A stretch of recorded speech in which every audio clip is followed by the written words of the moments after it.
In this video, I'm going to go over some of the navigation in this course, in particular what these various menu items up here allow you to do.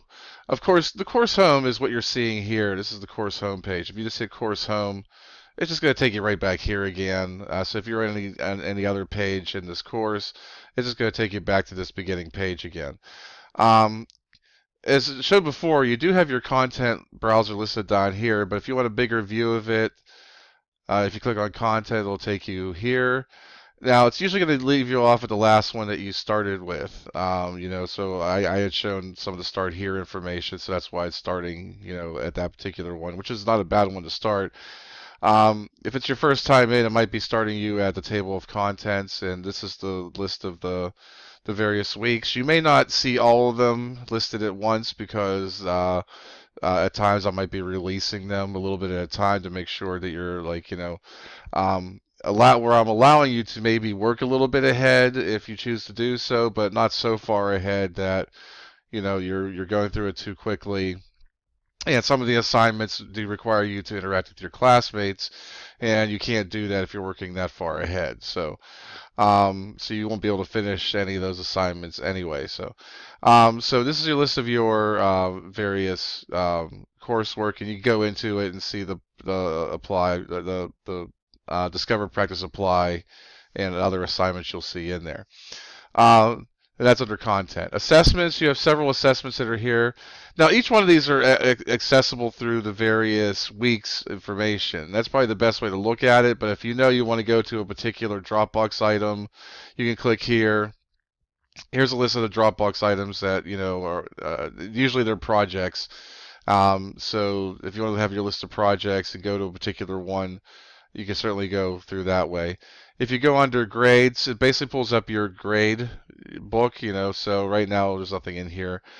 So basically it lets you know what you got, what your point values were, things like that. Now some of this is going to be definitely changing point values. I just have them in there so I could be using them to calculate final grades and things like that and come up with some calculations that I'm going to be using in this course.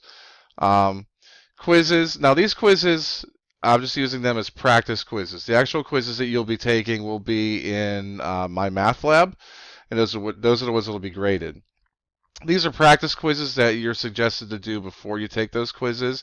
And for these particular chapters, 2, 3, when you take the quizzes, whatever those weeks are, that's going to be your working in towards your participation for that week. So you should definitely be using the practice quiz as well as part of your participation. And of course, you have rubrics. Now, these rubrics are also associated with the various assignments, whether they're discussions or projects. And again, it's probably best to look at them through that so you know which one's specific for that one. But if you know which rubric you want to look at specifically, you can certainly come to these and pull those up so you see what is required of you.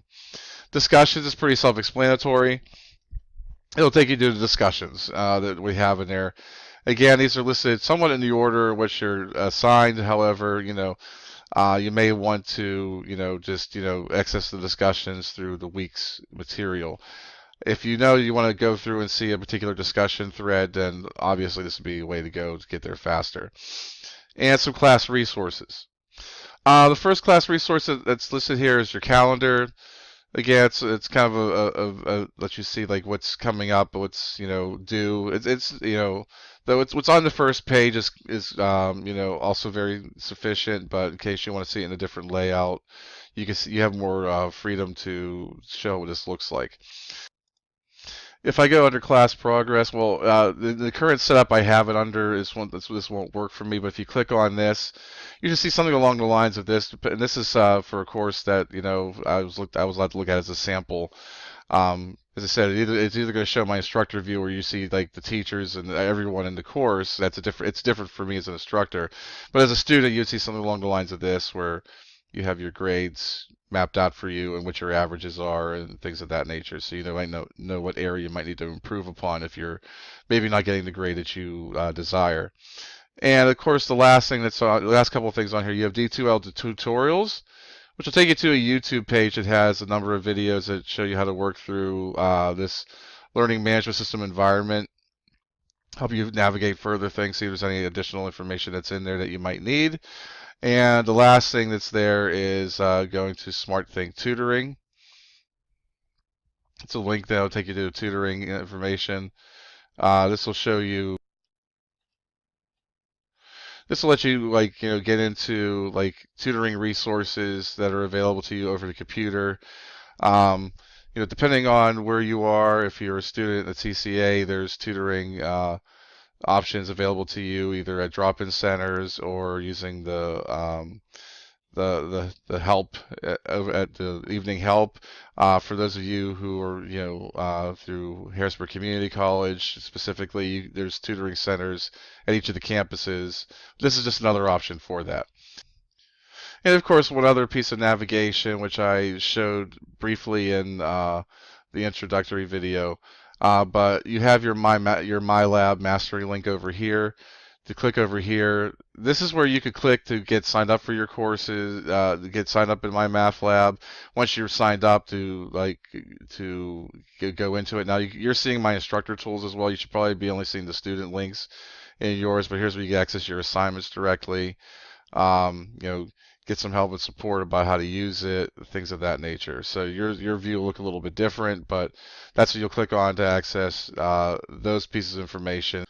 Of course, one piece of information that is going to be important, it's up to you. If you go to your MyLab Mastery Course home, you should see something that looks a lot like that. And one of the important things about this is if you're choosing to use the e-textbook solely, is it's accessed here. You can access your e-textbook through this link.